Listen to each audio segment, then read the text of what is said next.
தேங்க்யூப்பா, தேங்க்யூ. நாம் தமிழர் முத்து, மிக்க மகிழ்ச்சி. உலகத்தில் இருக்க எல்லா கேடு கெட்ட ஜென்ம ஜீவனை விட திருநங்கை எவ்வளோ புனிதமானவங்க தெரியுமா உனக்கு? அவங்க சாவ விட்டாங்கன்னா நீ அழிஞ்சு போயிடுவ. சரியா? திருநங்கைன்னா என்ன அவ்வளோ கேவலமா உங்களுக்கு? அவங்கெல்லாம் பிளஸட் ஒன், அதெல்லாம் அதை தெரிஞ்சுக்கிங்க. அவங்களெல்லாம் கேவலமாக பேசாதீங்க. என் லைவில் வந்து அவங்கள பற்றி கேவலமாக பேசாதீங்க. மூஞ்சி அடிச்சு உடைச்சிருவோம். இடியட்.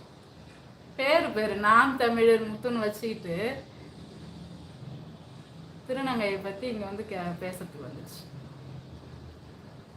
அவங்க வந்து கடவுளால் படைக்கப்பட்ட ஒரு ப்ரெஷியஸ் ஒன்று. அதை முதல்ல தெரிஞ்சுக்க அறிவு கெட்டவங்க. Black queen, thank you thank you thank you.